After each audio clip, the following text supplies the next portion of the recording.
The letter arrived on a Tuesday, carried by a writer who wouldn't meet Annalise Kincaid's eyes when he handed her the envelope. That should have been her first warning. In Virginia City, Montana Territory, men who worked the telegraph office saw every kind of news: deaths in the mines, fortunes lost at cards, wives run off with drifters. Nothing made them flinch anymore.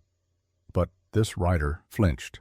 Annalise took the envelope with hands that had learned steadiness the hard way through years of living in mining camps, where showing fear was the same as showing your throat to wolves. The paper felt expensive, too expensive for anything good. She stood in the doorway of the boarding house where she'd been living since her father left 3 months ago, chasing rumors of gold strikes further north, and she knew, before she broke the seal, that Thomas Kincaid wasn't coming back. The morning light fell cold through the November sky. Winter was coming to the high country. She could smell it in the air, that peculiar scent of snow that hadn't fallen yet but would soon inevitable as death. The street outside bustled with the usual chaos of a mining town at the edge of civilization. Prospectors arguing over claim boundaries, merchants hawking supplies at prices that would make a saint curse. Women in their best dresses trying to pretend they weren't living in hell with painted storefronts. Annalise broke the seal.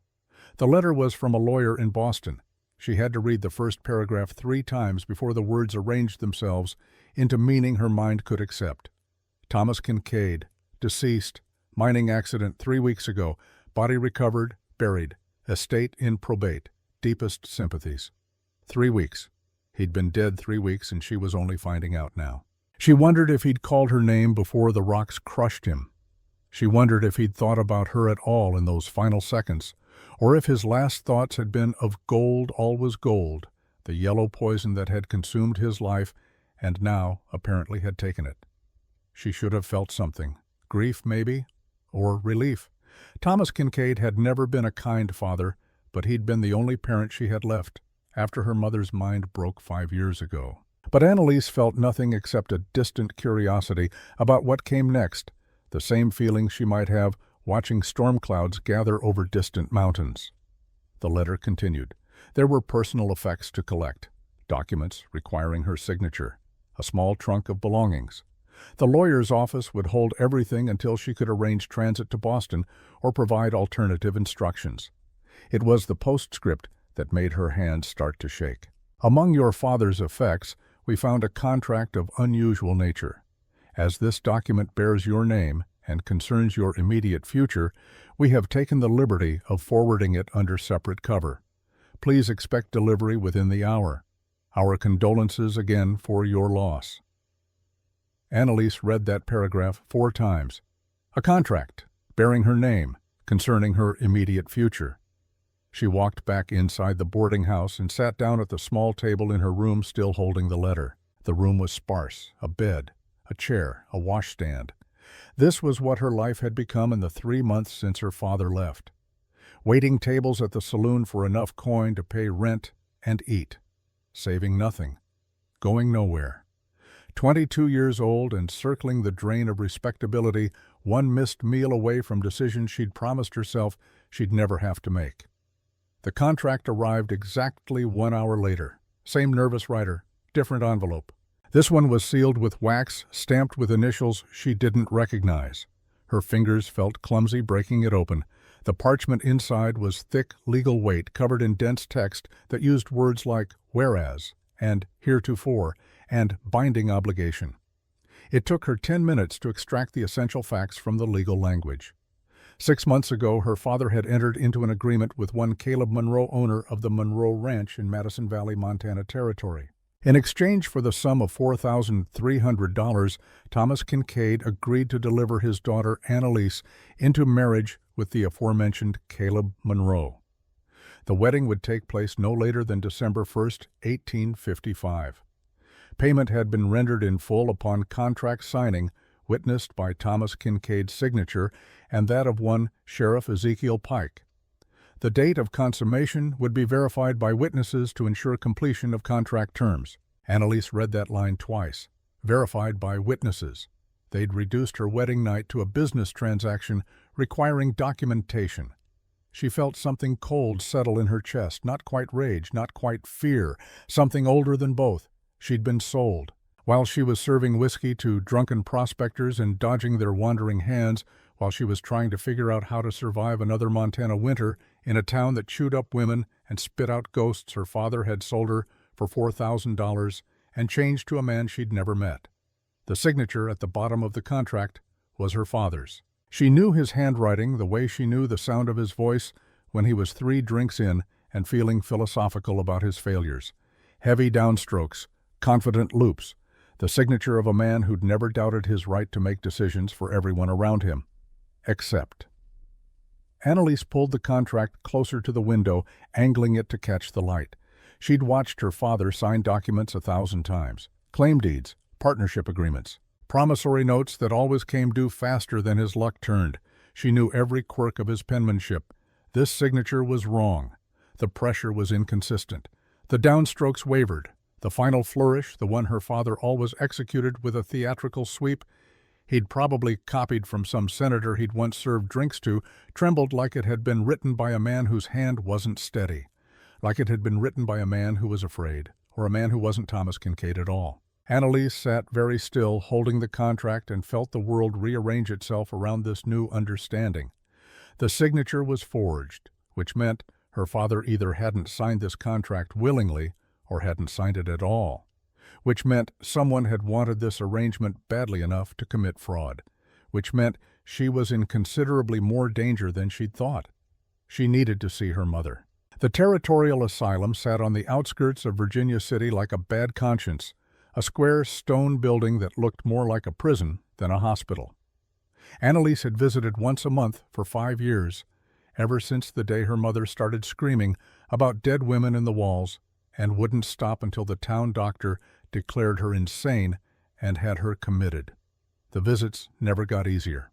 The attendant at the front desk looked up when Annalise entered, his face settling into the expression of practiced sympathy that she'd learned to hate.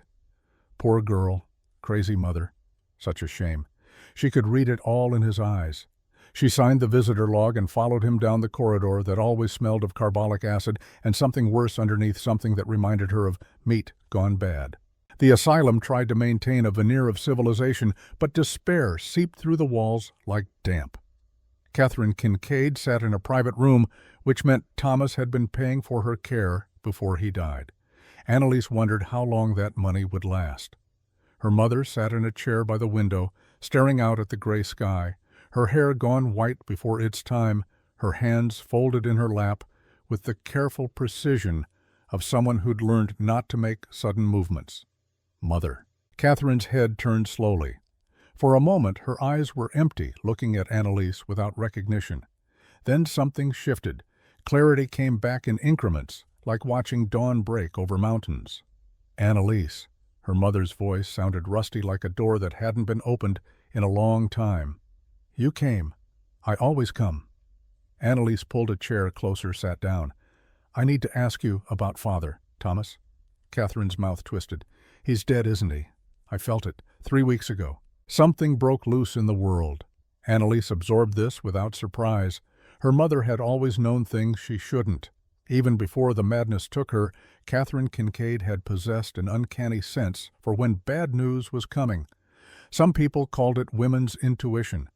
Annalise had learned to call it survival instinct. Yes, mining accident up north. He's gone. Catherine nodded slowly, then looked at her daughter with sudden terrible focus. And now, Monroe wants you. The name hit Annalise like a fist. How do you know about Monroe? Her mother's laugh came out broken. Oh, my darling girl, I know everything about Caleb Monroe. I've known for 5 years. Why do you think I'm in here? Annalise leaned forward. Tell me. But her mother's eyes were already sliding away, focusing on something Annalise couldn't see. The clarity was fading. Catherine started to hum a tuneless melody that raised the hair on Annalise's neck. Then she stopped, looked back at her daughter, grabbed Annalise's hand with shocking strength. Don't marry the rancher. Catherine's voice dropped to a whisper. He doesn't want a wife. He wants a witness to what? but Catherine was already pulling Annalise's hand toward her, producing a stub of pencil from somewhere in her dress.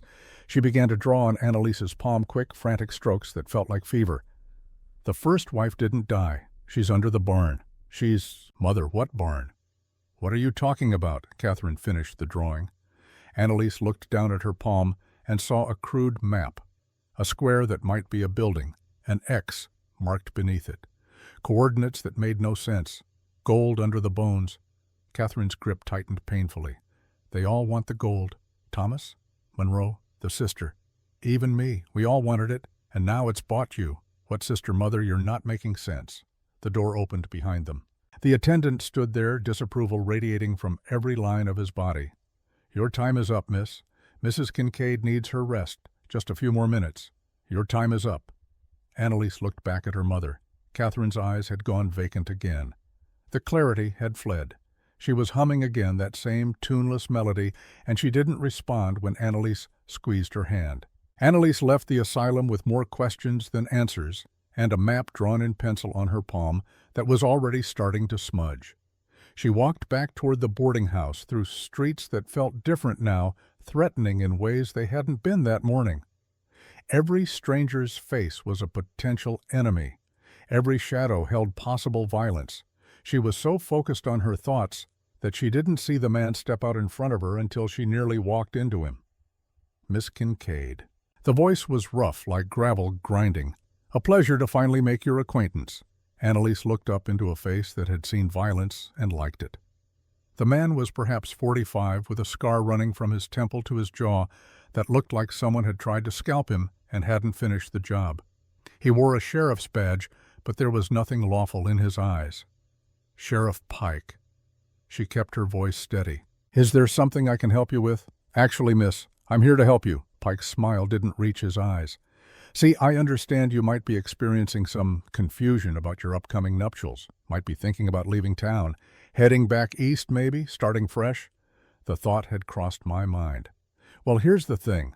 Pike leaned in close enough that she could smell tobacco and something meaner on his breath. "Mr. Monroe is a very influential man in this territory. Owns half of Madison Valley, has business interests all over, even has certain arrangements with institutions, like, say, the Territorial Asylum." Annalise felt ice in her veins. "Are you threatening my mother?" "I'm not threatening anyone, miss. I'm just making observations, like how your mother's care is expensive, and how Mr. Monroe has been very generous in making sure she receives the best treatment available, and how that generosity might well discontinue if certain contractual obligations aren't met. The contract is fraudulent. My father's signature was forged." Pike's laugh was ugly. "That's a serious accusation, Miss Kincaid. You got proof, because without proof, that's just the word of a saloon girl against a respected rancher and a sworn officer of the law." He touched his badge. "Guess which one the judge believes." Annalise wanted to hit him. She wanted to scream. She wanted to run. But she'd learned early that showing emotion to men like Pike was the same as showing weakness. So she stood very still and looked at him with eyes that gave nothing away. "What does Monroe want?" "What he paid for, a wife, by December 1st. Pike reached into his coat and pulled out a small revolver. He held it out to her. 3 days, Miss Kincaid. That's how long you have to get yourself to Monroe Ranch in Madison Valley. After that, well, accidents happen, especially to women traveling alone. And to confused old ladies in asylums who don't have anyone paying their bills." Annalise took the revolver. It was heavier than she expected. "Why are you giving me this?" Pike's smile returned.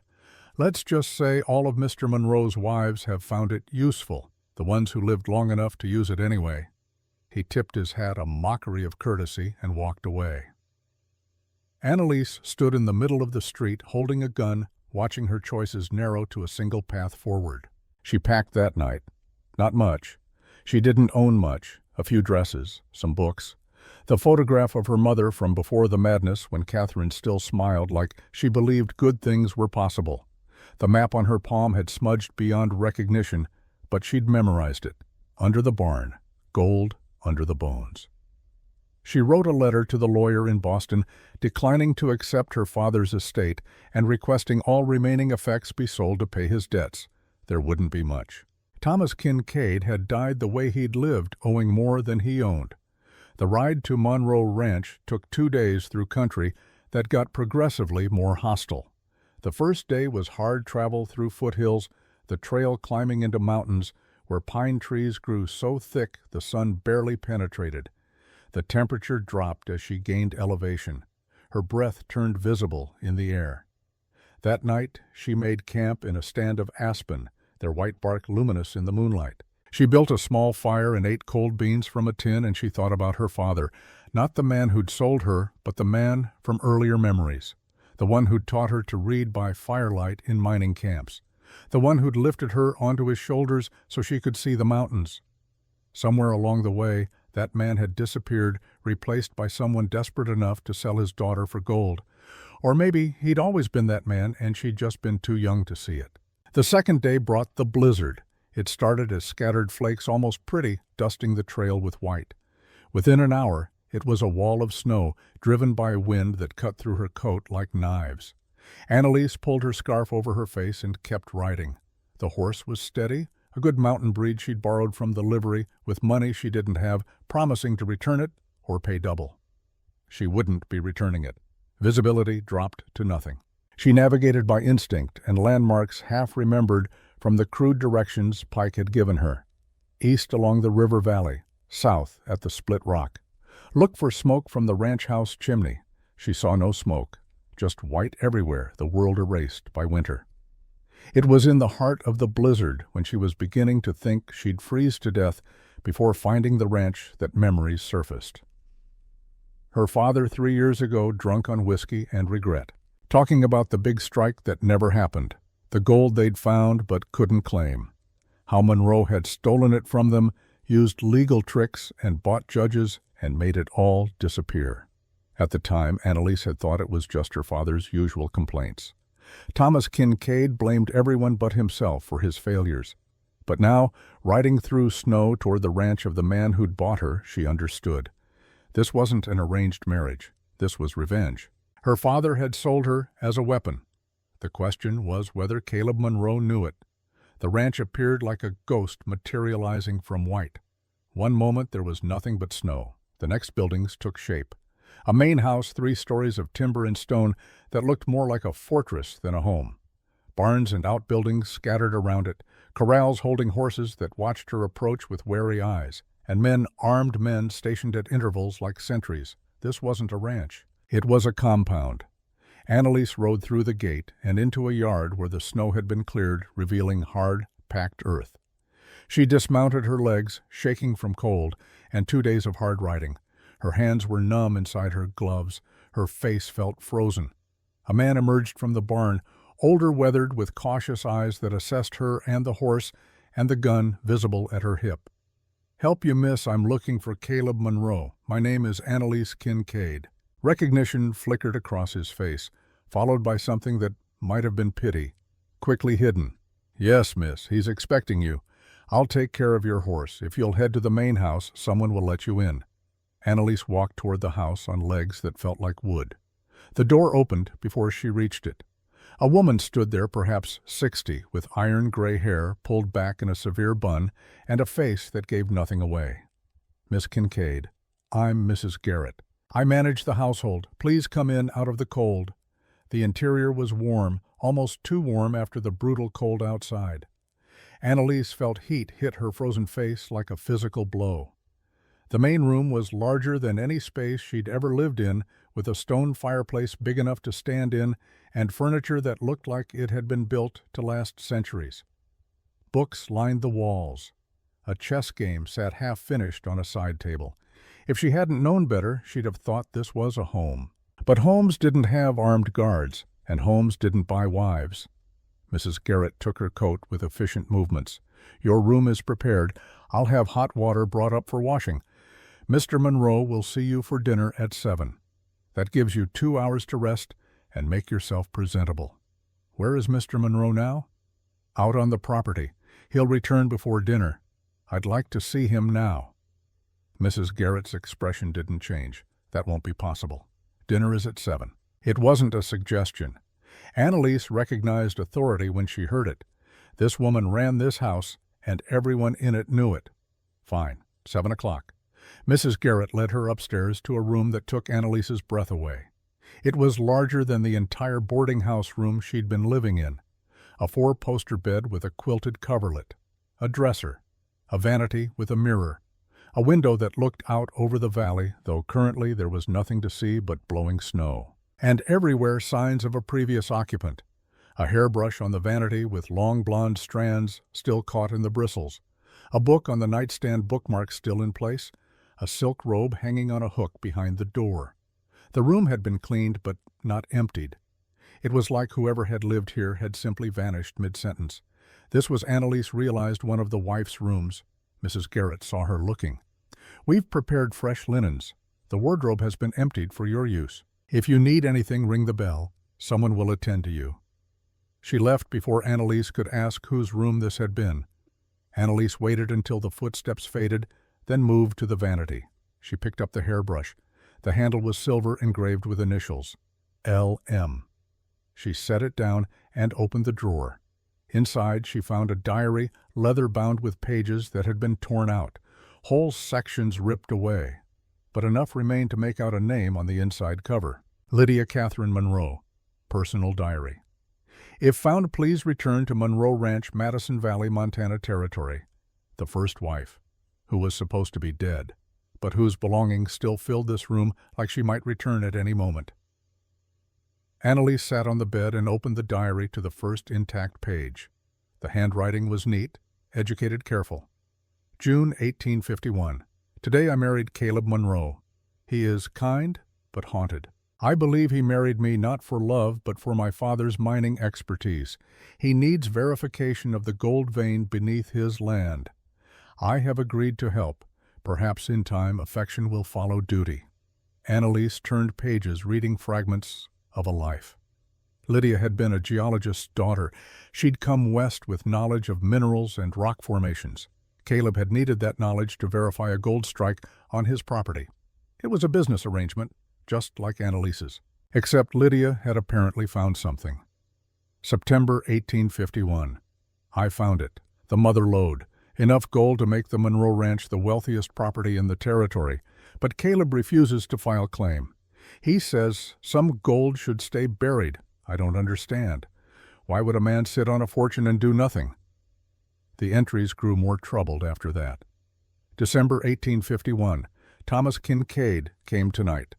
Drunk, demanding Caleb sell him the rights to the strike. Caleb refused. Thomas swore revenge, said the Kincaids found the gold first and Monroe stole it through legal manipulation. Caleb wouldn't argue with him, just had him removed from the property. I'm frightened. Thomas Kincaid, her father, already connected to this ranch, to this gold, to whatever tragedy had played out here. The last entry made Annalise's blood run cold. January 1852. I'm pregnant. I should be happy, but I'm terrified. I found letters in Caleb's safe. He corresponds with someone with the initials A.M. They're planning something. Something that involves my verification of the gold claim. I think Caleb is going to... The entry stopped mid-sentence, as if Lydia had been interrupted, or worse. A knock at the door made Annalise jump. She shoved the diary under the mattress. Come in. A young woman entered, carrying a pitcher of steaming water. She set it on the washstand without meeting Annalise's eyes. Mrs. Garrett says to tell you dinner will be served promptly at 7. Mr. Monroe doesn't like to be kept waiting. The girl left before Annalise could ask her name, or ask about Lydia, or ask anything at all. Annalise washed away 2 days of trail dust with water so hot it turned her skin pink. She changed into the least travel-worn of her dresses, a dark green cotton that had seen better days but was still respectable. She braided her auburn hair into a coronet the way her mother had taught her before the madness came. At precisely 7 o'clock she descended the stairs. The dining room was lit by oil lamps that cast warm light over a table set for two. Crystal glasses, china plates, silver cutlery, all the trappings of civilization in the middle of wilderness. And at the head of the table, standing with his back to her, looking out the window at the storm, was Caleb Monroe. He turned when she entered. Annalise had expected someone older, harder, a man weathered by frontier life into something cruel. But Caleb Monroe looked like a man who'd aged prematurely from something internal rather than external. He couldn't have been older than 38, but his hair was already iron gray at the temples. His face was strong, featured, handsome in an austere way, but there were lines around his eyes that spoke of sleepless nights and hard decisions. He wore simple clothes, dark trousers, a white shirt with the sleeves rolled to his elbows, no jacket, no attempt to impress. His eyes were pale blue, the color of winter sky before snow, and they studied her with an intensity that made her want to step back. She held her ground.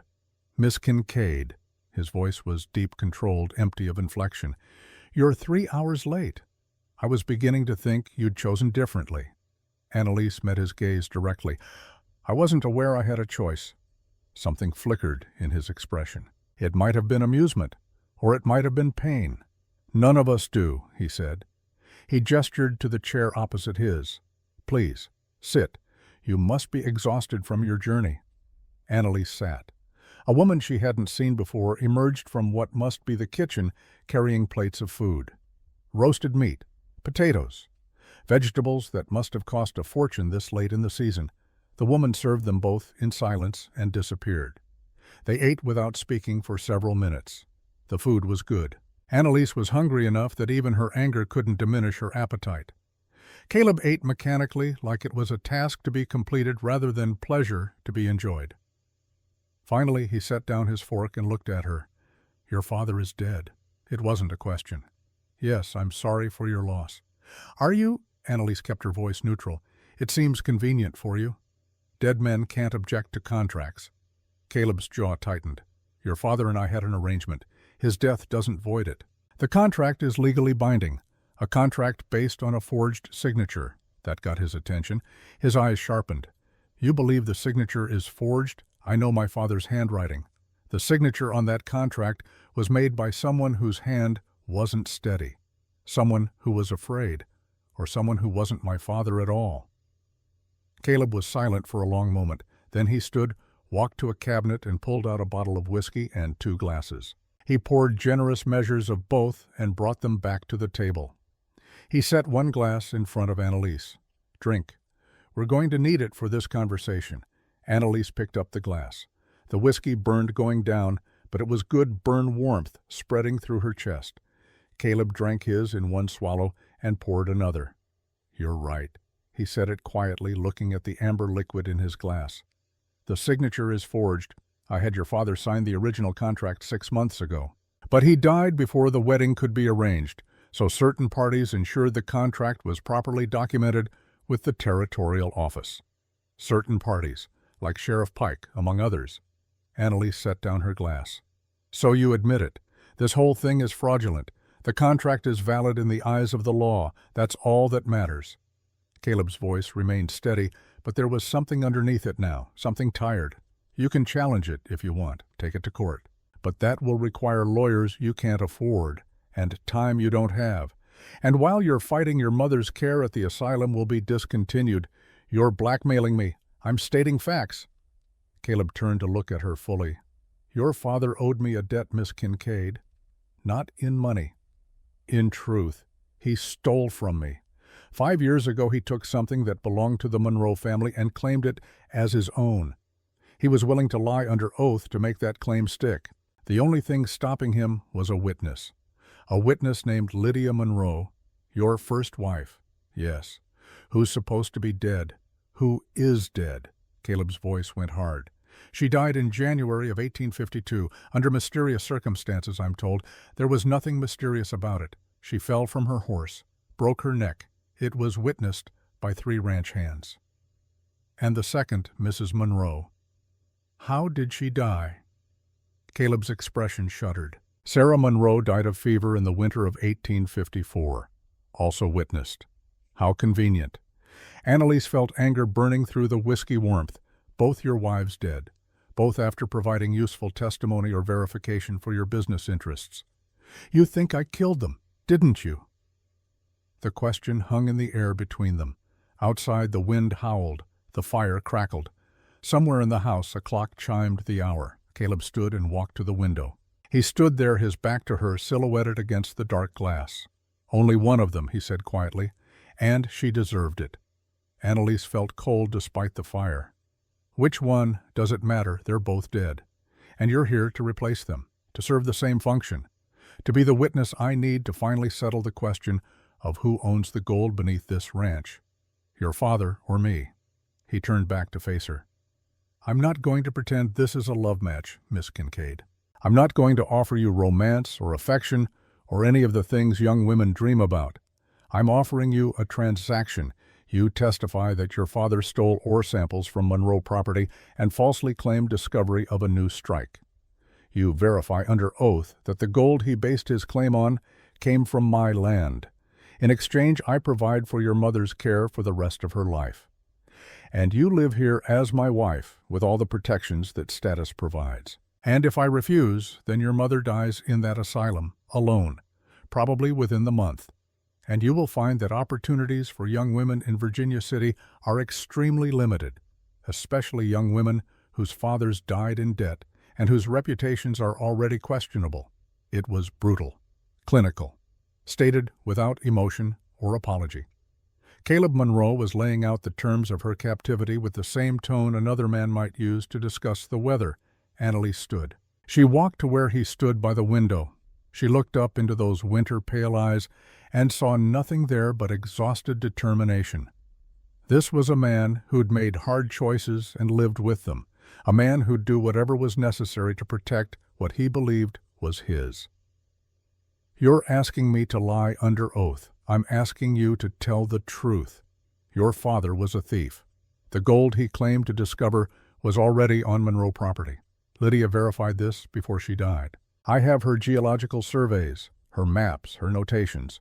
All I need is a second verification, a living witness who can testify that Thomas Kincaid brought home ore samples that could only have come from this specific vein. And you think I'll provide that testimony. I think you'll do what you have to do to survive. The same thing everyone does. Caleb's voice softened slightly. I'm not the villain here, Miss Kincaid. Your father was willing to commit perjury to steal a fortune.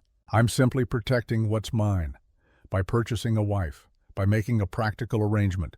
Caleb stepped back, putting distance between them. You'll have your own room, your own space. I won't demand anything from you that you're not willing to give. The marriage will be legal, but you'll have autonomy within this house. More freedom than you'd have in Virginia City waiting tables and dodging drunks. Until you decide you want an heir. Then my autonomy ends. If and when that time comes, we'll discuss it, like adults, with full honesty about what's expected. Caleb moved to the sideboard and poured himself another whiskey. For now, all I need is your cooperation with the land claim. That's the debt I'm collecting. Annalise wanted to argue, to fight, to throw the whiskey in his face and storm out. But she had nowhere to go, no money, no allies, just a mother slowly dying in an asylum and a dead father who'd sold her to settle his own debts. How long do I have to decide? You've already decided. Caleb's voice was certain. You rode here through a blizzard instead of running east. You're standing here having this conversation instead of screaming or crying or whatever it is women do when faced with unpleasant truths. You're practical, Miss Kincaid. It's one of the reasons I chose you. You didn't choose me. My father sold me. Your father provided an opportunity. I chose to take it. Caleb finished his whiskey. There's a difference. Not from where I'm standing. They faced each other across the dining room, two people trapped in a situation neither had wanted, but both would have to survive. Annalise realized this was her life now, this house, this man. This cold transaction dressed up in legal language and social convention. Fine, she said. I'll stay. I'll testify. I'll play the part of Mrs. Monroe for however long you need me to. But understand this, Mr. Monroe. You bought my presence. You bought my cooperation. You did not buy my loyalty or my affection or anything else that can't be written into a contract. I wouldn't expect otherwise. Good. Then we understand each other. Perfectly. Caleb gestured toward the door. Mrs. Garrett will show you back to your room. We'll discuss the details of the testimony tomorrow. For now, get some rest. You've had a long journey. Annalise walked to the door, paused, turned back. Did you love them? Your wives. Caleb's expression didn't change. That's none of your concern. I think it is. I'm about to become the third Mrs. Monroe. I'd like to know what happened to the first two. They died. That's what happened, and despite what you might think, I grieve them both, even the one you killed, especially her." Annalise climbed the stairs to her room and locked the door behind her. She stood at the window looking out at the storm. Snow fell in sheets, erasing the world. She'd ridden into a trap, and the door had closed behind her. But she wasn't helpless, not yet. She retrieved the diary from under the mattress and began to read. Hours passed. The house grew quiet. Annalise read every intact page of Lydia Monroe's diary. The picture that emerged was of a woman trapped in the same situation Annalise now found herself in. A business arrangement masquerading as marriage. But Lydia had discovered something about the gold, something that made her afraid. The last entry haunted Annalise. "I think Caleb is going to what, kill her, expose her, use her." She heard it around midnight. The sound of movement outside, voices, the scrape of metal on frozen ground. Annalise moved to the window and looked out. Below, illuminated by lamplight, she saw Caleb and two men standing near what must be the old barn, the one Mrs. Garrett had subtly warned her away from. They were digging. Even through the falling snow she could see the rhythm of their work. Shovels breaking frozen earth. They dug for perhaps 20 minutes, then stopped, bent down, lifted something, a wooden box, coffin-sized. Annalise pressed closer to the glass, her breath fogging it. She wiped it clear with her sleeve. Caleb knelt beside the box. One of the men handed him a pry bar. He worked the lid open. Annalise couldn't see what was inside from this angle, but she saw Caleb's reaction. First horror, his whole body went rigid, then relief. His shoulders sagging like a weight had been lifted, then something else, something darker. He reached into the box, pulled out something small, held it up to the lamplight. Annalise couldn't make out what it was, but she saw Caleb close his fist around it, saw him stand, saw him give orders to the other men who began to rebury the box. A sound behind her made Annalise spin. Mrs. Garrett stood in the doorway. Annalise hadn't heard her enter, hadn't heard the lock turn. The older woman's face was unreadable in the shadows. "You should be sleeping, Miss Kincaid. I heard something. You should lock your door." "I did lock it." Mrs. Garrett stepped forward. The lamplight caught her face. There was no hostility there, just a terrible, weary knowledge. "Now you know, child. The first Mrs. Monroe's truth isn't buried as deep as they think. Her bones are waiting to tell their story, waiting for what." Mrs. Garrett moved to the window, looked down at where Caleb and his men were finishing their work, snow already beginning to cover the freshly turned earth. For someone to dig deep enough to find the truth, for someone brave enough to look, for someone who won't stop asking questions even when the answers might destroy everything. She turned back to Annalise. "I think you might be that someone. God help you." Then she was gone, pulling the door closed behind her with a soft click that sounded like a cell door locking. Annalise stood alone in the dark room, still holding Lydia's diary, and understood with perfect clarity that she hadn't just walked into a forced marriage. She'd walked into a mystery that had already killed at least one woman, possibly two. A mystery about gold and lies and bodies buried under barns.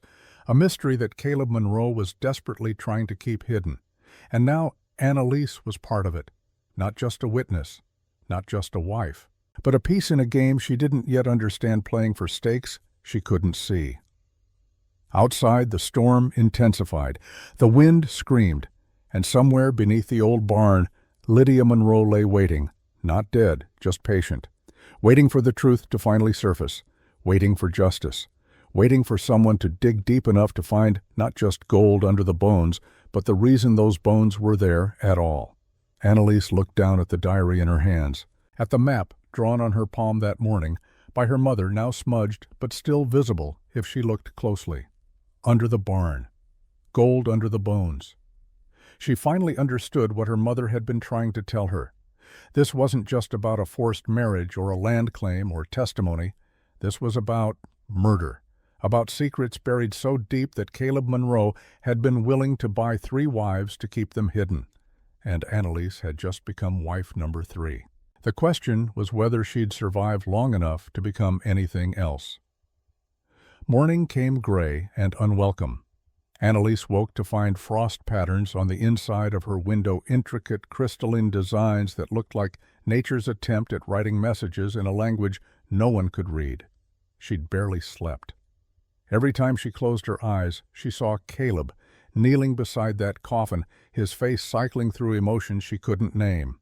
She dressed in the pre-dawn darkness, choosing a simple gray wool dress that wouldn't attract attention.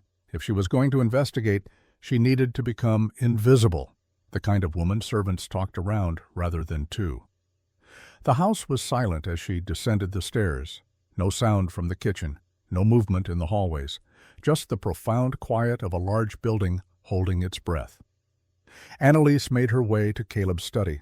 She'd noted the location last night during dinner. Second floor east wing door with a heavy lock that suggested secrets worth protecting. She tried the handle, expecting resistance. It turned. The study was masculine, spare functional, a desk covered in ledgers and maps, bookshelves holding volumes on geology, mining law, territorial statutes, a safe built into the wall behind a painting of mountains that Annalise suspected were the same mountains visible from the ranch. She moved to the desk and began searching. The top drawers held routine correspondence, bills of sale for cattle, contracts with buyers in Helena and Virginia City. Nothing unusual, nothing incriminating. The bottom drawer was locked. Annalise pulled a hairpin from her braid and worked the mechanism. It was a skill she'd learned from a locksmith's daughter in one of the mining camps back when she was 12, and thought picking locks was a game rather than survival training. The lock clicked open. Inside, she found a leather portfolio tied with string. She untied it carefully, listening for footsteps. Still nothing. The house slept on. The portfolio contained letters, dozens of them, all addressed to Caleb Monroe, all signed with the initials A.M. Annalise pulled out the first one, dated April 1851. Brother, you must reconsider. The geological surveys prove beyond doubt that the primary vein runs beneath your property, not the Kincaid claim. But proving it requires more than my expertise. It requires a witness with credentials that can't be questioned. Lydia Hartwell possesses those credentials. Her father is the most respected mining engineer in the territory. If she verifies the vein, no court will dispute it. Marry her, use her knowledge, secure what belongs to the Monroe family. Annalise read it twice. Brother. So A.M. was Caleb's sibling, and this sibling had advised Caleb to marry Lydia specifically for her geological expertise. She pulled out another letter dated September 1851. The woman is too intelligent for her own good. She's asking questions about why you won't file the full claim. She suspects you're hiding something. I warned you this would happen. Intelligent women are dangerous. They see patterns. They ask why when they should simply obey. You need to control her before she becomes a liability. Annalise felt ice forming in her stomach. She read faster now, pulling letters at random. January 1852. Your latest correspondence troubles me. You say Lydia is pregnant. This complicates matters. A child creates legal entanglements. Perhaps it's time we discussed permanent solutions to temporary problems. March 1852. Thomas Kincaid must be dealt with. His claim threatens everything. If he testifies that he discovered the vein independently, we lose all legal standing. Lydia's verification is useless if Kincaid produces evidence of prior discovery. We need witnesses who will contradict his timeline. June 1852. I understand your hesitation, but sentiment is a luxury we cannot afford. The woman saw too much. She knew too much. Her death was necessary. You did what had to be done. Now we move forward. Annalise's hands shook. She put the letters back, carefully retied the portfolio, returned it to the drawer. Locked it, stood up. Her mind raced. A.M. had advised Caleb through everything. The marriage to Lydia, the cover-up of her death, the ongoing manipulation of the legal claim. This wasn't just Caleb's crime. This was a conspiracy. And somewhere A.M. was still out there, still advising, still pulling strings. She heard footsteps in the hallway, heavy boots, male. Annalise moved quickly to the window, positioning herself as if she'd been looking out at the morning, not rifling through private documents. The door opened. Caleb stood there, already dressed for the day, his face unreadable. "You're up early." "I couldn't sleep." Annalise kept her voice steady. "Strange house, strange bed, strange circumstances. Understandable." Caleb moved into the room but didn't approach the desk. "Breakfast will be served in an hour. After that, I'll need you to review the testimony we'll be providing to the territorial court about my father's theft, about the truth." Caleb's voice held no inflection. "Your father took ore samples from my property and claimed them as evidence of his own discovery. That's documented fact. I need you to verify the timeline, and if I remember it differently, then you'd be lying, and I'd be forced to question why you'd commit perjury to protect a dead man's fraudulent claim." They stared at each other across the study. Annalise wondered if he could see the guilt on her face, the knowledge she'd just stolen from his locked drawer. "I'll review the testimony," she said, "but I'm not promising anything." "Fair enough." Caleb turned to leave, then paused. "Miss Kincaid, I should mention that certain parts of the property are off-limits.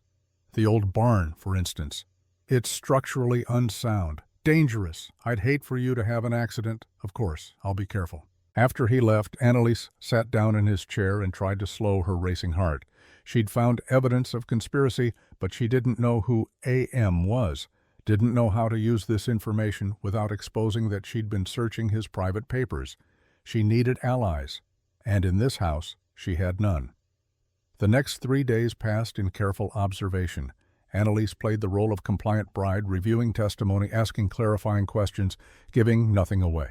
But every free moment she watched, listened, learned the rhythms of the house. Mrs. Garrett ran the household with military precision. 3 servants, a cook, 2 ranch hands who handled repairs and heavy work around the main buildings. Everyone moved through their duties with the focused efficiency of people who knew that mistakes had consequences. But there was one ranch hand who didn't quite fit the pattern. Younger than the others, maybe 25, with dark hair and eyes that held more intelligence than his work role suggested. His name was Jesse, and he watched Annalise with an intensity that felt different from the others, not threatening, curious. On the 4th day, Annalise found him working in the stable, mucking out stalls. She approached slowly, giving him space to acknowledge or ignore her presence. He chose acknowledgement. "Ma'am, can I help you with something? I'm told you've worked here for several years. 3 years this spring." Jesse leaned on his pitchfork, studying her. "You're the 3rd Mrs. Monroe, so I understand. Did you know the others knew Sarah, met her when she first arrived, watched her leave in a coffin 2 years later?" He said it flatly without emotion, but Annalise heard something underneath, something raw. "I'm sorry for your loss. Wasn't my loss, was hers." Jesse returned to his work. She deserved better than what she got, better than Caleb Monroe. Better than being trapped in a marriage that wasn't real. Being used for testimony and legal maneuvering, being buried before her time. He said it casually, but the words landed like hammer blows. Annalise moved closer. "What do you mean, buried before her time?" Jesse stopped working, turned to face her fully. His eyes held a challenge. "How much do you want to know, Mrs. Monroe? How deep are you willing to dig? As deep as necessary." He nodded slowly. "Then meet me tonight. Midnight. The east pasture fence where the road forks. Come alone. Don't tell anyone. Why should I trust you?" "You shouldn't, but you will anyway, because you already know something's wrong here. You can feel it. This whole ranch is built on lies and bodies, and you're about to become another body unless you figure out the truth first." He walked away before she could respond, leaving Annalise standing in the stable, her heart pounding. That night, Annalise waited until the house fell silent. She dressed in dark clothes, pulled on her warmest coat, and slipped out through the kitchen door. The cold hit her like a fist. Temperature had dropped below 0. Her breath crystallized in the air. She walked quickly toward the east pasture, guided by moonlight on snow. The landscape was silver and black, beautiful and hostile in equal measure. Her boots crunched through the frozen surface crust. Jesse was waiting at the fence line, a darker shadow among shadows. "You came." He sounded surprised. "You said it was important." "What I'm about to tell you could get us both killed." Jesse looked back toward the ranch house, its windows dark except for one on the 2nd floor. "Caleb's room. He's not sleeping. He never sleeps properly. Too many ghosts." "Tell me about Sarah Monroe." Jesse was quiet for a long moment. When he spoke, his voice carried the weight of carefully held grief. She wasn't supposed to die. That's the first thing you need to understand. Sarah Monroe didn't die of fever. She ran. Annalise felt the world shift. What? She faked her death with my help, got the doctor to sign a death certificate, had me build a coffin and fill it with rocks. She rode out the night of her supposed burial and never came back. Where is she now? I don't know. She wouldn't tell me, said it was safer if I didn't know. But she left me a letter, told me to wait for the third wife. Said the third wife would be the one who finally broke the pattern. What pattern? Jesse reached into his coat and pulled out a folded paper worn from repeated reading. Sarah's last words to me. You should read them. Annalise took the letter. In the moonlight, she could barely make out the handwriting, but Jesse produced a small lantern and lit it. Jesse, if you're reading this, I'm already gone. I couldn't stay, not after I learned the truth. Caleb didn't kill Lydia, but he knows who did. And that person is still at the ranch, still controlling everything, still making people disappear when they ask too many questions. I found proof, letters, documents, evidence that the real killer is someone Caleb is protecting. Someone with the initials AM. I'm going to find this person. I'm going to expose them. But first, I need to disappear, to be dead in the eyes of the law. It's the only way to investigate without being watched. Tell the third wife. When she comes, and she will come, make sure she knows. Caleb is a victim too. He's trapped in this just like we all are. The real villain is AM. Find them. Stop them. Before anyone else dies. Annalise read it 3 times. Her hands trembled, and not from the cold. Who is AM? I don't know. Sarah never found out. She left before she could finish the investigation. Jesse took the letter back, but whoever they are, they're the one pulling all the strings. The one who wanted Lydia dead. The one who's been using Caleb to cover up the crime. Annalise thought of the letters she'd found, the advice to marry Lydia, the callous discussion of permanent solutions, the cold calculation of every move. I think AM might be Caleb's sister. She's mentioned in some old correspondence I found, a geologist, someone who understood mining claims and legal maneuvering, Alice Monroe. Jesse nodded. I've heard the name, but I've never seen her. She doesn't visit the ranch, at least not openly. Maybe she doesn't need to visit. Maybe she controls everything from a distance. They stood in the frozen darkness, 2 people trying to solve a murder that everyone else had agreed to forget. Annalise felt the pieces starting to fit together, but the picture they formed was darker than she'd imagined. I need to talk to my mother again. She knows something. Something about the gold and the bodies. Jesse looked at her with something like respect. You're serious about this, about digging into things that are supposed to stay buried. I don't have a choice. I'm already part of this whether I want to be or not. The only question is whether I'm going to be a victim or a survivor. Then go see your mother. But be careful. Sheriff Pike watches everyone coming and going from Virginia City. He's not just law enforcement. He's part of this conspiracy.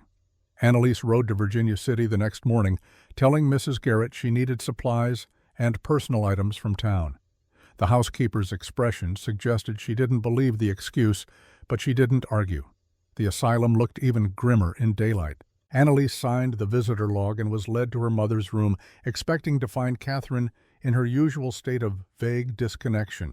Instead, her mother sat upright in bed, eyes clear and focused, looking more lucid than Annalise had seen her in years. You came back. Catherine's voice was stronger. I wasn't sure you would. Mother, you're awake, really awake. The fog lifts sometimes, not for long, but long enough. Catherine reached for her daughter's hand. We don't have much time. I need to tell you everything, before the clarity fades, before they give me more of the medicine that keeps me quiet. Who gives you medicine, Pike? On Monroe's orders, or Monroe's orders on someone else's instructions. It's hard to know where the chain of command really runs. Catherine squeezed Annalise's hand. But I know the truth. I've always known. I just haven't had the courage to speak it until now. Tell me. Catherine took a shaking breath. Your father and I were partners with Caleb Monroe. Back in 1850, we were all prospecting in Madison Valley. Thomas and I found signs of a major gold deposit, but we didn't have the expertise to verify it. We didn't know geology or mineralogy. We just knew there was gold somewhere in those mountains. So you brought in an expert. We brought in Alice Monroe, Caleb's sister. She was a mineralogist, brilliant, ruthless. She surveyed the land and confirmed it. A massive deposit. Enough to make us all wealthy for generations. What happened? We couldn't agree on how to split the claim. Thomas wanted equal thirds. Alice wanted controlling interest because she'd done the technical work. Caleb just wanted it handled legally and fairly. We fought about it for months, and then Lydia came to the valley. Lydia Hartwell. Yes, another geologist's daughter. Young, educated, credible. Alice saw her as competition. Someone who could verify the gold independently and potentially challenge Alice's findings. So Alice convinced Caleb to marry Lydia, to control her, to make sure her expertise served the Monroe family, not some competing claim. But Lydia discovered something. She discovered that the main vein ran beneath Monroe property, yes. But she also discovered something else.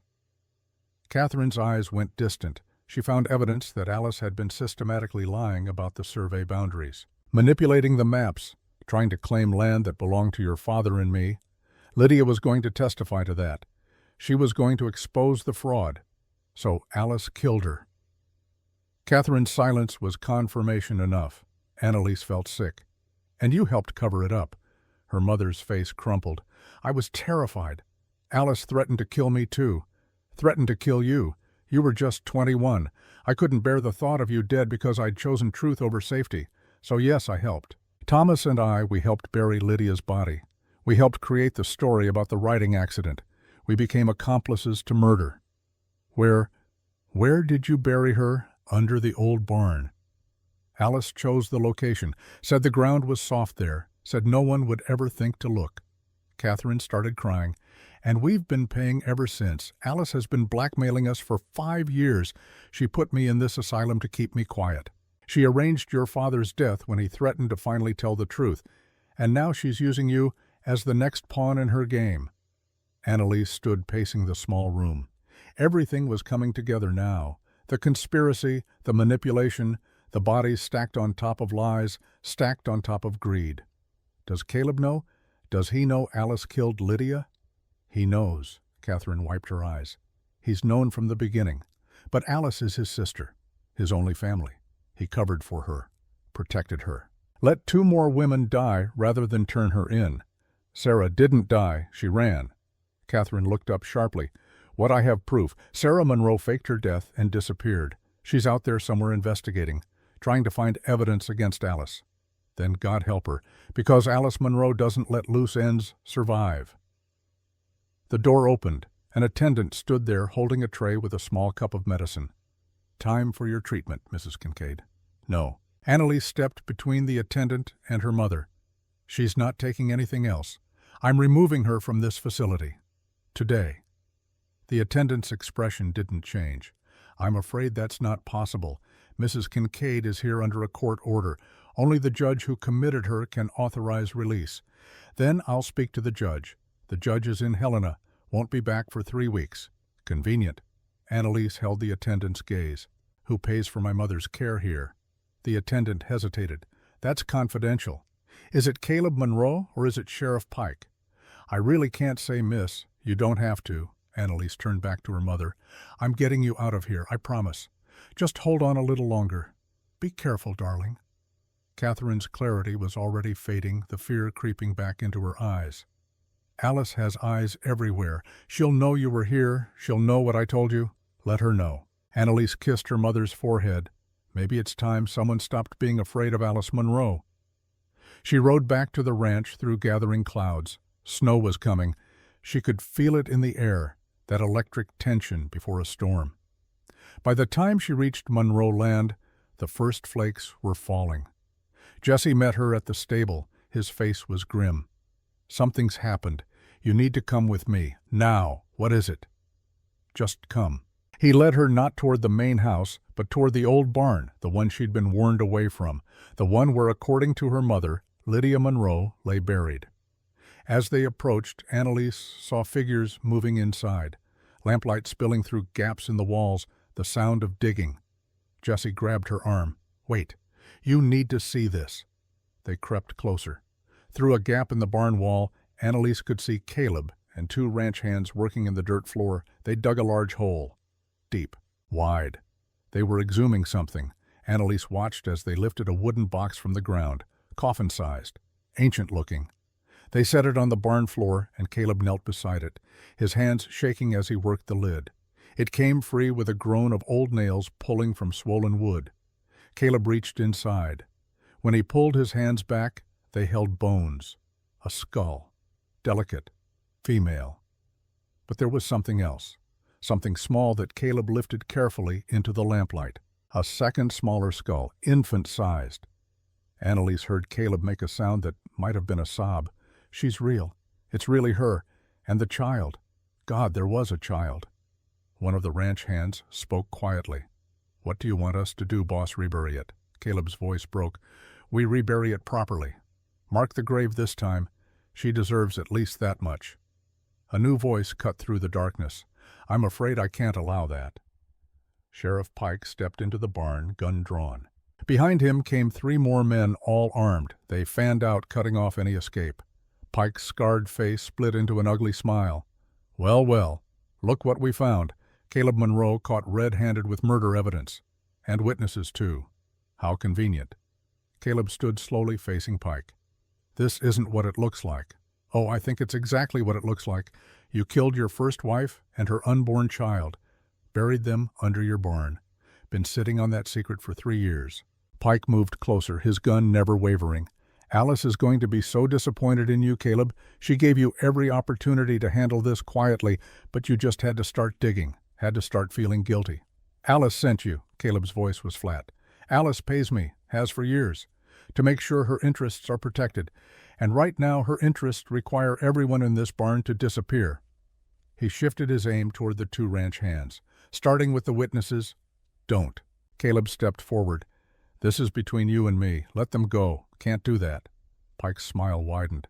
"See, Alice was very clear. No loose ends, no witnesses, no one left who knows the truth about what happened to Lydia Monroe." Jesse grabbed Annalise's arm, pulling her back into shadows. "We need to run." But Annalise couldn't move, couldn't look away, because she understood now. This was the end game. Pike was here to clean up, to bury the evidence along with everyone who'd seen it. And that included her.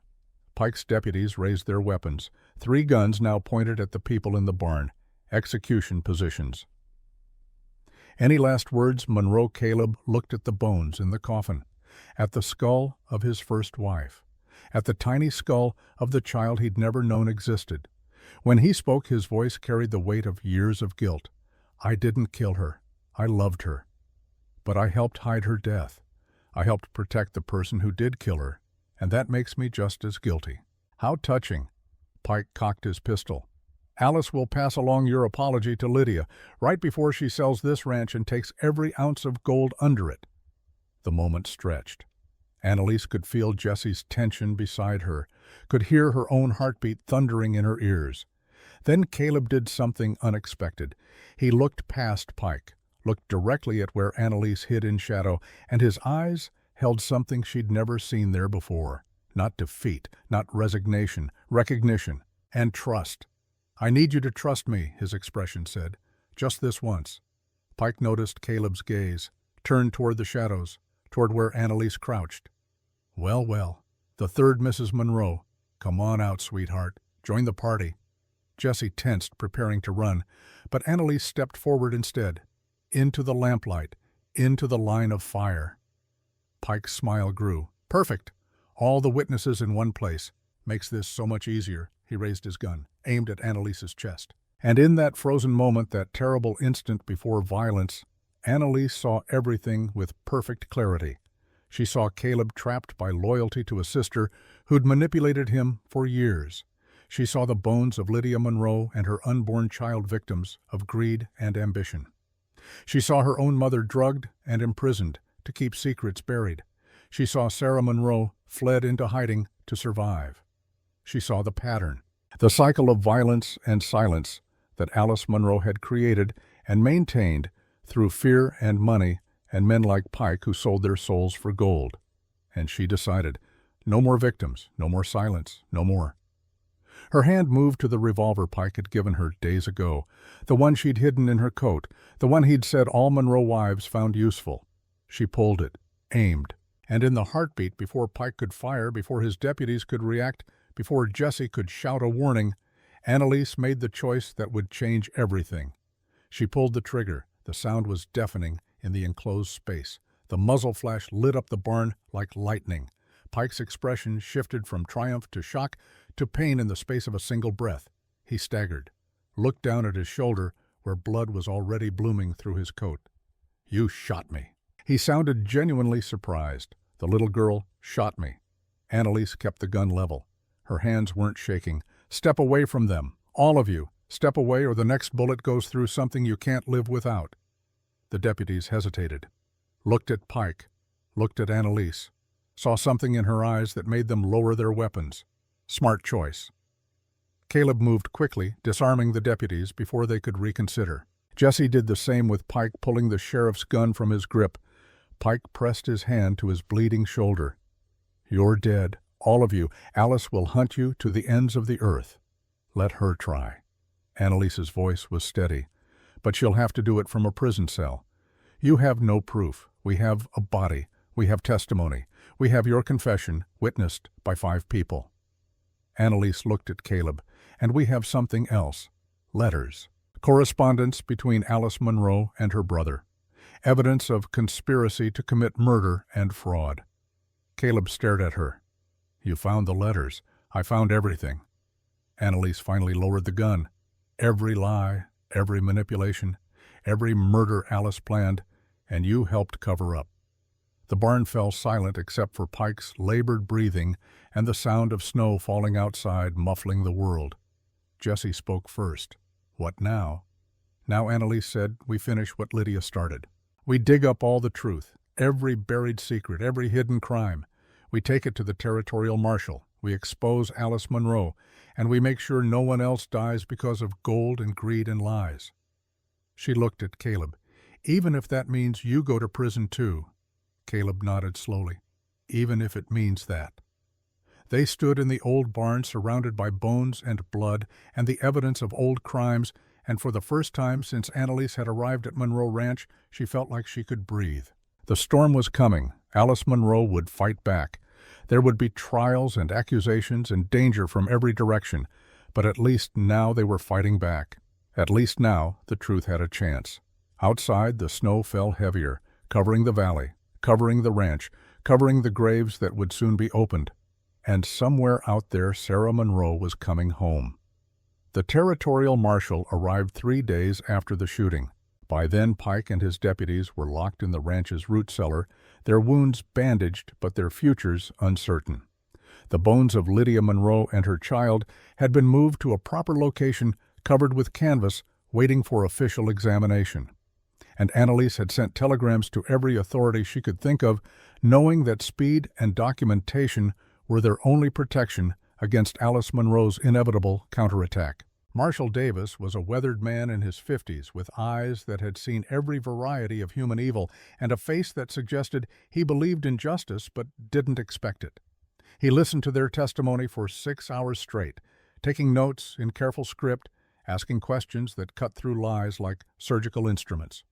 When they finished, he sat in silence for a long moment studying the letters. Annalise had provided the diary entries, the testimony from each witness. "This is considerable," he said finally. "Conspiracy to commit murder, obstruction of justice, fraud, blackmail. If even half of this is true, Miss Monroe is looking at the gallows." "It's all true." Caleb's voice was flat. "Every word. I can verify most of it personally. I helped cover up Lydia's murder. I knew my sister killed her. I chose family loyalty over justice." The marshal looked at him with something that might have been respect. "That's an expensive confession, Mr. Monroe. You understand you'll face charges too. I understand. And you're willing to testify against your own sister. I'm willing to tell the truth. Finally." Marshal Davis gathered his papers. "Then we're going to Helena, all of you. We'll present this to the territorial court and let a judge sort it out." He looked at Annalise. "You realize this will destroy your life as you know it. The scandal alone will make you unmarriageable. Your reputation will be shredded." People will say you're a liar seeking attention. Let them say it. Annalise met his gaze steadily. I'd rather be a living scandal than a dead wife. The journey to Helena took 4 days through snow that seemed determined to bury Montana Territory under white silence. They traveled in a convoy, the marshal and 2 deputies, Caleb in chains despite Annalise's protests, Jesse and 2 other ranch hands as witnesses, and Annalise herself carrying Lydia's diary and the letters that would either prove their case or condemn them all as conspirators. On the 3rd night, camped in a canyon where the wind screamed overhead but couldn't reach them. Annalise sat by the fire and tried to write a letter to her mother, tried to explain what was happening, tried to offer reassurance that felt increasingly hollow. She became aware of someone watching, looked up to find Caleb sitting across the fire, his wrists still manacled, his face painted in shadow and flame. You should sleep. Tomorrow will be difficult. Annalise set down her pen. So will every day after that. Yes. Caleb was quiet for a moment. I've been trying to think of how to thank you, for what you did in the barn, for choosing to fight instead of run. Words feel inadequate. You don't need to thank me. I didn't do it for you. I know. You did it for yourself, for your mother, for every woman who's been sold or silenced or buried to protect men's secrets. Caleb's chains clinked as he shifted position. But the result is the same. You saved my life, and you gave me something I haven't had in 3 years. What's that, a chance at redemption, even if it comes with a noose? Annalise studied him across the flames, the gray in his hair, the lines around his eyes, the exhaustion that went bone deep. This was a man who'd been carrying weight too heavy for one person. A man who'd finally chosen to set it down. Consequences be damned. Do you regret it? All of it, marrying Lydia, covering for Alice, buying me like livestock every day? Caleb's voice went soft. But regret doesn't resurrect the dead or undo the damage. All it does is clarify what you should do next. And next, I testify. I tell the truth. I accept whatever punishment comes, even if it's the gallows. Especially if it's the gallows. At least then I'd finally stop running. They sat in silence after that, 2 people on opposite sides of a tragedy, bound together by the shared decision to stop perpetuating it. The fire burned low. The stars wheeled overhead. And somewhere in the darkness, Alice Munro was planning her defense. Helena appeared on the horizon like civilization's last outpost against wilderness. The territorial capital was raw, new-built from optimism and gold fever in roughly equal measure. Wood-frame buildings lined streets that turned to rivers of mud when it rained. But there was a courthouse, solid stone, built to project permanence, even if nothing else in Montana Territory could claim it. The trial was set for 3 weeks out. Time for both sides to prepare. Time for lawyers to arrive from as far as San Francisco. Time for the scandal to spread through every newspaper west of the Mississippi. Annalise found lodging in a boarding house run by a widow named Mrs. Chen, who asked no questions and demanded payment in advance. She spent her days preparing testimony with the prosecutor, a sharp young lawyer named Morrison, who'd made his reputation breaking mining cartels and had no love for people who used wealth to buy silence. She spent her nights wondering if any of this would matter.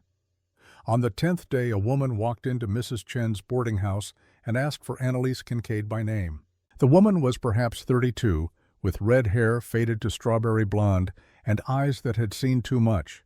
She wore traveling clothes and carried herself like someone who'd learned to disappear into crowds. But when she spoke, her voice carried authority. My name is Sarah Monroe. I understand you're about to testify against my husband's sister. Annalise stood slowly. You're alive. Reports of my death were strategically exaggerated. Sarah allowed herself a small smile. May I sit? We have much to discuss. Over the next 2 hours, Sarah laid out everything she'd discovered in the years since her disappearance. She'd tracked Alice Munro through 3 territories, documenting business deals, bribes, and suspicious deaths that all pointed back to the woman's ruthless elimination of obstacles. She had names, dates, financial records showing payments to Pike and others. Most importantly, she had letters. Original correspondence between Alice and various accomplices, including plans that predated Lydia's death by months. This proves premeditation. Sarah spread the letters across the table. Alice didn't just kill Lydia in a moment of rage. She planned it, methodically, chose the location, arranged the cover story, made sure Caleb would be complicit through his own guilt and loyalty.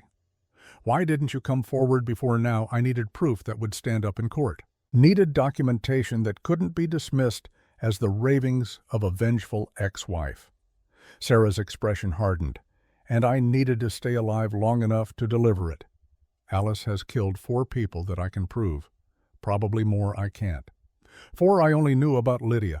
Lydia and her child make 2. Your father makes 3. Sarah paused. And there was a miner in Virginia City, a man named Henderson, who claimed he saw Alice arguing with Lydia the day before her death. He died in what Pike ruled a mining accident, 3 days after he told me his story. Annalise felt sick. How many people has Alice destroyed? As many as necessary to protect her secrets and her gold. Sarah gathered the letters carefully. But that ends now. With your testimony and mine, with Caleb's confession and these documents, we can finally stop her. The trial began on a Monday in December, with snow falling and the courthouse packed beyond capacity. People had come from across the territory, some seeking justice, some seeking spectacle, all wanting to see if wealth and influence could be defeated by something as fragile as truth. The prosecutor called Annalise first. She walked to the witness stand on legs that threatened to buckle, raised her right hand, swore to tell the truth, the whole truth, nothing but the truth. Sat down facing a courtroom full of strangers who would judge every word. Morrison began gently, establishing her identity, her relationship to Thomas Kincaid, the circumstances of her arrival at Monroe Ranch. Then he moved to harder territory. Miss Kincaid, did you enter into marriage with Caleb Monroe of your own free will? No, I was sold.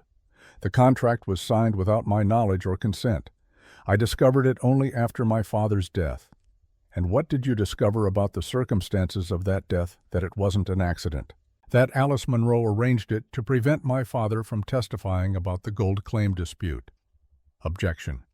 The defense attorney, an expensive lawyer from San Francisco named Pritchard, rose smoothly. Speculation. The witness has no direct knowledge of Miss Monroe's involvement. Sustained.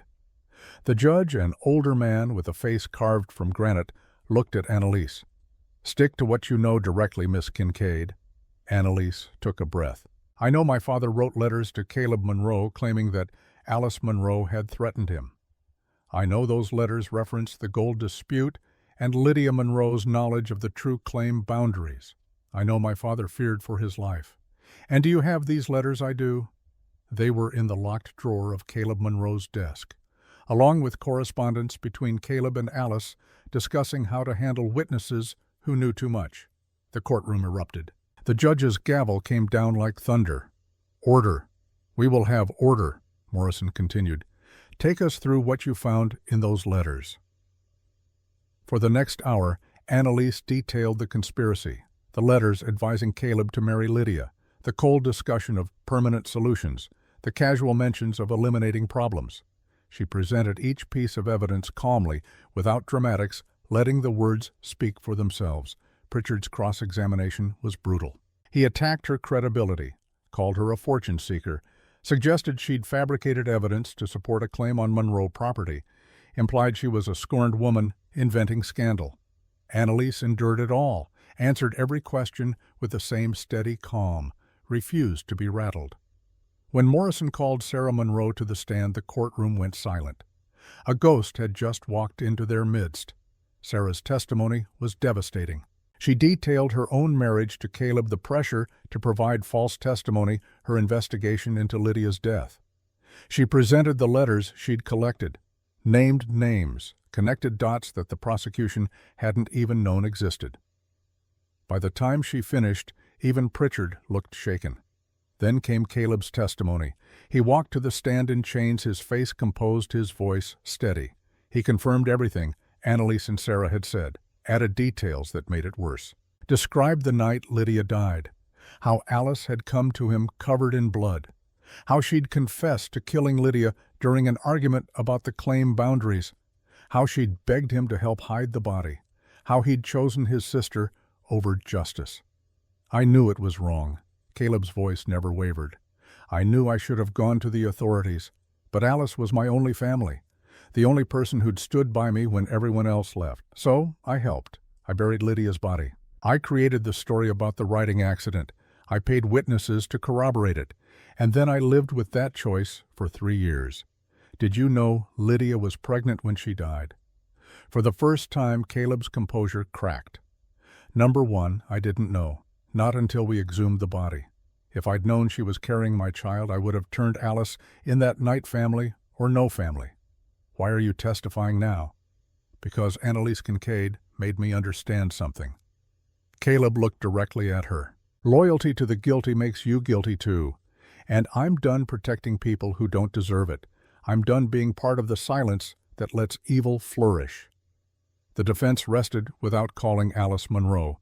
She'd fled, disappearing into the wilderness, or into Mexico, or into whatever hole people crawled into when their crimes finally caught up with them. But her absence spoke louder than any testimony. It was admission without words. The jury deliberated for 3 hours. When they returned, their verdict was unanimous. Alice Monroe, tried in absentia, was found guilty of first-degree murder, conspiracy to commit murder, fraud, bribery of public officials. The sentence was death by hanging to be carried out upon her capture. Sheriff Pike was found guilty as an accessory to murder and sentenced to 15 years hard labor. And Caleb Monroe, who had testified against his sister, who had confessed to obstruction of justice and conspiracy after the fact, stood to face his own judgment. The prosecutor had asked for 10 years in prison, but when the judge spoke, his voice carried unexpected weight. Mr. Monroe, I've listened to 3 days of testimony. I've read the evidence. I've considered the arguments on both sides. And I find myself facing a question that troubles me deeply. How does one measure justice for a man who spent 3 years as an accessory to murder, but who ultimately chose truth over self-preservation? The courtroom held its breath. I knew Lydia Hartwell before she married you. The judge's voice went soft. She was my daughter. The revelation hit like an earthquake. Annalise saw Caleb's face go white, saw Sarah grip the bench in front of her, the judge's daughter. They'd been arguing the murder of his own child in front of him, and he'd never revealed the connection. I stepped aside from the initial investigation to avoid appearance of bias. But when the territorial governor appointed me to preside over this trial, I accepted, because I owed my daughter the chance to see justice done properly, even if it meant reliving her death in this courtroom. The judge continued, because I knew if I pursued it myself, I would be biased. I would want blood. I would want revenge. So I stepped aside, let others handle it, trusted the system. He looked at Caleb with eyes that held grief and fury in equal measure, but that system failed.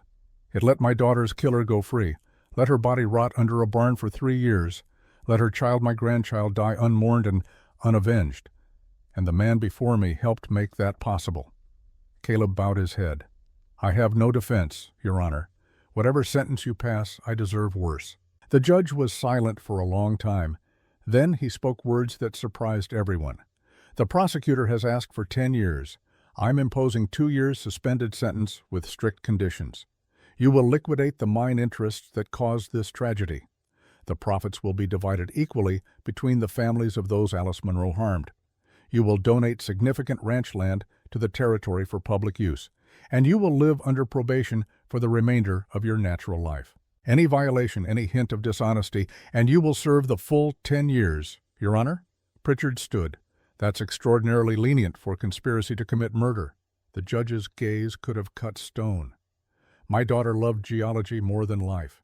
She believed truth mattered above all else.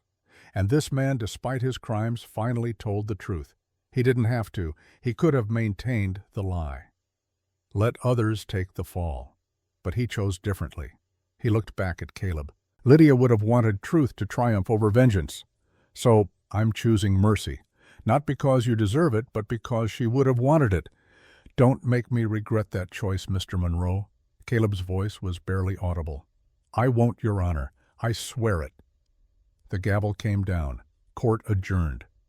The aftermath was chaos. Reporters swarming, questions shouted, Pritchard already filing appeals, but Annalise barely noticed. She pushed through the crowd out into the winter air and kept walking until she reached the edge of town where buildings gave way to wilderness. She stood there breathing hard, feeling everything she'd held back during the trial finally breaking free. Relief, exhaustion, grief for people she'd never met but whose deaths had shaped her life. Rage at a system that let wealth buy so many years of silence. She didn't hear Caleb approach until he spoke. "You're free now. The contract is void. The marriage can be annulled. You can go anywhere, do anything." Annalise turned. He stood 10 feet away, no longer in chains, but looking more trapped than ever. "What will you do? I don't know. The ranch is being liquidated. Most of my assets are being seized. I'll have enough to survive, but not much more." Caleb's laugh was bitter, from empire to poverty in one verdict. "It's almost poetic. Where will you go?" "Away. Somewhere people don't know the Monroe name. Somewhere I can work with my hands and not think about gold or lies or dead women." They stood in silence. The snow had stopped. The sky was clearing. Stars were beginning to appear cold and distant and beautiful. "I don't know how to do this," Annalise said it quietly. "How to be free. I've spent my whole life trapped by other people's choices. My father's debts, your contract, Alice's schemes. Now all of that's gone and I don't know what comes next. Neither do I." Caleb took a step closer. "But maybe that's not the worst thing. Maybe not knowing means we get to choose for ourselves what happens next. What would you choose if you could choose anything?" He looked at her for a long moment. "I'd choose to earn what I took from you, the choice, the freedom, the future. I'd choose to spend however long it takes proving I'm not the man who bought a wife to serve his purposes. I'd choose the chance to be someone you might actually want to know." The words hung between them, vulnerable and honest, in ways Caleb Monroe had never been before. Annalise felt something shift in her chest. Not love, not yet, but possibility. The fragile sense that maybe, just maybe, something good could grow from the wreckage of all these terrible choices. "Ask me again in a year," she said it gently. "After you've rebuilt yourself into whoever you're going to become. After I've figured out who I am when I'm not busy surviving. Ask me then if I want to know you. And if you say no, then I say no, and you accept it and we both move on." Caleb nodded slowly. "That's more than fair." He turned to leave, then paused. "Annalise, thank you for everything. For standing when you could have run. For fighting when you could have hidden. For being braver than anyone should have to be." She watched him walk away into the gathering darkness, and she didn't call him back. 6 months later, Annalise stood in the office of a Helena lawyer reading a letter that had arrived that morning. It was from the judge, the one who'd presided over the trial, the one who'd turned out to be Lydia Monroe's father. "Miss Kincaid, I write to inform you of my final wishes. I am dying. Cancer. The doctors give me perhaps 3 months. I have no other living family. Lydia was my only child. My grandchild died with her, so I am leaving my estate to you." Annalise read it 3 times, certain she was misunderstanding. "Why would you leave me anything? I'm a stranger," the letter continued. "You are not a stranger. You are the woman who gave my daughter justice, the woman who refused to let her murder be buried along with her body. In her last diary entry, the one you found, Lydia wrote something I only learned about during the trial. She wrote about a premonition, about a woman who would come after her, a woman brave enough to break the silence. She wrote, 'Take care of them both.' I believe she meant you and Caleb. 2 people trapped by circumstances but capable of choosing differently. So I leave you my fortune such as it is. Use it wisely. Use it to build something honest. And if possible, use it to give Caleb Monroe the chance at redemption he's trying so hard to earn." The estate was substantial: mining investments, property in Helena and Virginia City. Enough money to live comfortably for several lifetimes, or to build something meaningful for one. Annalise sat in the lawyer's office and felt the weight of another person's hopes settling on her shoulders. The judge's hopes, Lydia's hopes. The hope that good could come from tragedy if someone was willing to do the hard work of transformation. She made her decision. Finding Caleb took 3 weeks of inquiries and false leads. He'd taken work as a ranch hand 200 miles south, using a different name, living in a cabin that made her old boarding house room look palatial.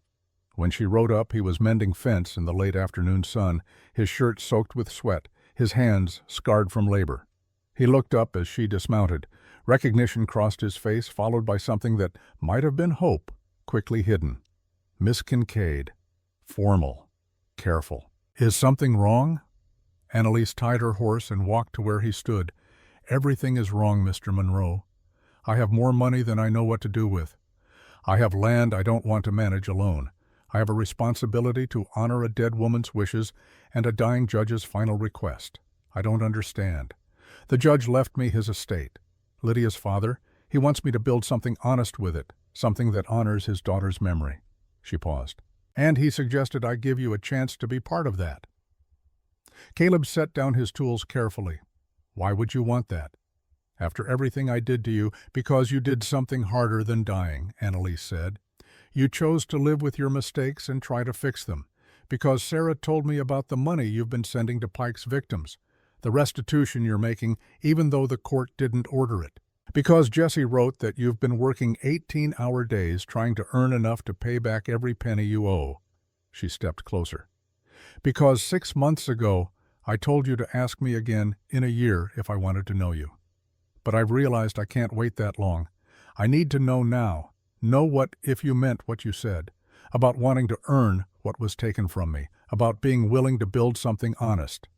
Caleb's voice was rough. I meant every word. Then I have a proposition, Mr. Monroe. Not a contract this time, a partnership. I have capital and land. You have knowledge and guilt that needs productive channeling. We build something together. Not a ranch, not a mine. Something different. Something that helps people who've been sold and silenced and buried by other people's greed. What kind of something I don't know yet, Annalise admitted. A sanctuary, maybe. A place for women escaping bad situations. A school, a community. Something that makes the gold mean something other than death and lies. And what would you want from me? Honesty, work, partnership. She paused. And if I'm being completely honest, the possibility of something more. Not now, not rushed, but eventually. If we both choose it freely. Caleb stared at her. You're offering me everything I don't deserve. I'm offering you a chance to deserve it. There's a difference. Annalise held his gaze. So yes or no, Mr. Monroe? Will you partner with me to build something better than what we both came from? He was quiet for a long moment. Then he nodded slowly. Yes, on one condition. What's that? We marry, not because anyone forced us, not because of contracts or debts, because we choose it, because we want to stand in front of people who matter and say these vows mean something this time. Annalise felt tears prick her eyes. You want to marry me after everything I want to marry you, because of everything. Caleb's voice went soft. Because you shot a corrupt sheriff to save my life. Because you dug up every buried secret. Because you're the bravest person I've ever met. Because somewhere in this disaster, I fell in love with you. And I'd like the chance to spend the rest of my life proving I'm worthy of that love. Ask me properly. Caleb knelt in the dust of the ranch where he'd been working. Annalise Kincaid, will you marry me? Not because you have to, because you want to, because you see who I'm trying to become, and you're willing to help me get there. Annalise looked down at him, at this man who'd bought her like property and then given her freedom. Who'd covered up murder and then confessed to it. Who'd lost everything and was trying to build something better from the ruins. Yes, she said, yes, I'll marry you. On my terms, with my eyes open, choosing freely. He stood and kissed her, and it was nothing like the chaste peck at their first wedding. It was honest. It was earned. It was the beginning of something neither of them had dared to hope for. 3 years later, the Kincaid Monroe Sanctuary sprawled across the Madison Valley like a promise kept. Not a ranch, not a mine. A community built for women fleeing violence, families displaced by greed, children who needed education and safety. Annalise stood on the porch of the main building, watching the sun set over land that had once held so many secrets. Beside her, Caleb held their daughter 2 years old with auburn hair and her mother's fierce eyes. Sarah and Jesse managed the sanctuary's working ranch, teaching sustainable practices and treating workers like family. Catherine Kincaid, recovered from her years of forced sedation, ran the small school with patience and wisdom earned through suffering. And in a quiet corner of the property, marked with a simple stone, Lydia Monroe and her child rested in peace. "Do you regret it?" Caleb asked softly. Everything that brought us here, Annalise thought about the contract that had sold her, the lies that had trapped her, the violence that had tested her, the choices that had freed her. "I regret the pain," she said, "but not the outcome. We took something broken and made it whole, took something evil and made it good." She looked at her husband, at the man he'd become through choosing truth over comfort day after day for 3 years. "We were both sold, Caleb, sold into lies and silence and other people's greed, but we bought ourselves back, with honesty, with work, with the choice to be better than what was done to us." Their daughter stirred, reaching for Annalise with tiny hands. She took her, held her close, and thought about the future this child would have. A future where she'd never be sold, never be silenced, never be anything but free. "That's the debt we owe," Annalise said, "not to the past, but to the future. To make sure what happened to us never happens to anyone else." "And we'll keep paying it," Caleb agreed, "every day, for as long as we live." The sun sank below the mountains, painting the sky in shades of gold and amber.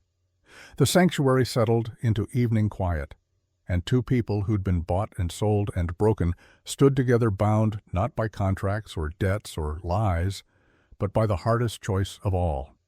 The choice to love freely, to build honestly, to transform pain into purpose. They'd been sold into a nightmare and found their way to something better, not through rescue or revenge, but through the simple, difficult work of unearthing every buried truth and cultivating hope in its place.